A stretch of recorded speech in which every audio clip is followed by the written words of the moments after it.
সারা দেশের মতো খাগড়াছড়িতেও অবৈধ ইট ভাটা বন্ধে জোরালো অভিযান চালিয়েছে সরকার। এর ফলে দীর্ঘদিন ধরে চলা জেলার সব ইট ভাটাই এখন বন্ধ। এদিকে ইট সংকটে ব্যাহত হচ্ছে জেলার সরকারি বেসরকারি বিভিন্ন নির্মাণ কাজ। চড়া দামে বিক্রি হচ্ছে গত বছরের ইট। খাগড়াছড়ি রিপোর্টার কানন আচার্যের পাঠানো তথ্য ছবিতে ডেস্ক রিপোর্ট।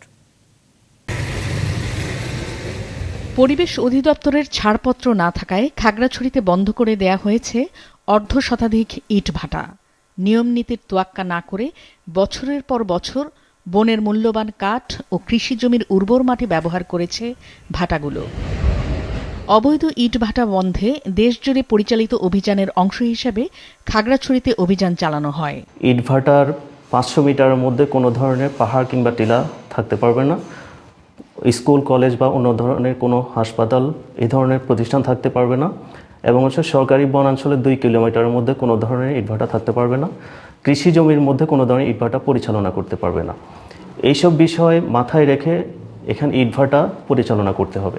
ভাটা মালিকদের অভিযোগ, বৈধ ছাড়পত্রের জন্য একাধিকবার সংশ্লিষ্ট কর্তৃপক্ষের কাছে আবেদন করা হলেও আশানুরূপ সাড়া মেলেনি। প্রশাসনের কারণে আসলে আমরা ব্রিকফিল চালাতে পারতেছি না। প্রশাসনের কারণে ব্রিকফিল না চালার কারণে অনেক মানুষ বেকার, হাজার হাজার মানুষ বেকার। আসলে এখানে কোনো কর্মসংস্থান নাই যে অনুকূল করে খাবো। ব্রিকফিলটা বন্ধ হওয়ার কারণে 1000-1500 শ্রমিক কোনো কাজ কাম নাই। আমাদের খুব দিনকাল খুব কষ্টে যাচ্ছে। 4-5 হাজার মানুষ 2টা ফিল্ডে কাম করে খায়। আমার ঘরে খাওয়ান না 5 জন, রুজি করি না 1 জন। এগুলি সব খুব কষ্টে দিন দুপুরে কাটতে আছে। যদি ব্রিকফিল বন্ধ হয়ে যায়, আমার আর কোনো একুলো নেই, একুলোর কোনো ডালকুল নেই। আমিও দেশছাড় হয়ে গেছি। আমরা বারবার করে ইটভাটা চালু করার জন্য মাননীয় ডিসি মহোদয় এবং মহামান্য হাইকোর্ট থেকে আমরা পারমিশনের জন্য বারবার আমরা আবেদন করতেছি।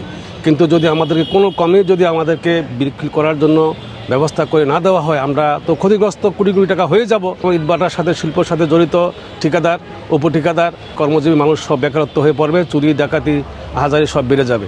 এদিকে জেলার সব ইটভাটা বন্ধ থাকায় ব্যাহত হচ্ছে সরকারি বেসরকারি বিভিন্ন প্রতিষ্ঠানের নির্মাণ কাজ। সরকারের যে টেন্ডার, উন্নয়নমূলক কর্মকাণ্ড সকল কিছু বন্ধ হয়ে গেছে। এটার সাথে শুধু উন্নয়নমূলক কর্মকাণ্ড নয়, শ্রমিক থেকে শুরু করে সংশ্লিষ্ট এটার সাথে আজকে হাজার হাজার প্রায় লোক আপনার না খেয়ে অবস্থার মধ্যে পড়ে আছে। বিষয়টি সংশ্লিষ্ট মন্ত্রণালয় ও ঊর্ধ্বতন কর্মকর্তাকে জানানো হয়েছে, বলেন জেলা প্রশাসক। এর বিকল্প কি করা যায় সে বিষয়ে মন্ত্রণালয়, পরিবেশ অধিদপ্তর ইতিমধ্যে অবহিত।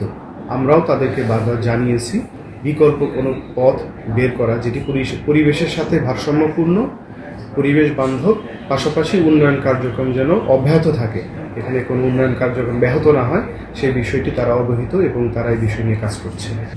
জানা যায়, আগামী 1 বছরের জন্য জেলার বন্ধ কিছু ইটভাটার লাইসেন্স নবায়নের সুযোগ দিতে সংশ্লিষ্ট মন্ত্রণালয় চিঠি পাঠিয়েছেন পার্বত্য চট্টগ্রাম বিষয়ক মন্ত্রণালয়ের উপদেষ্টা সুপ্রদীপ চাকমা। মাছরাঙা নিউজ ডেস্ক।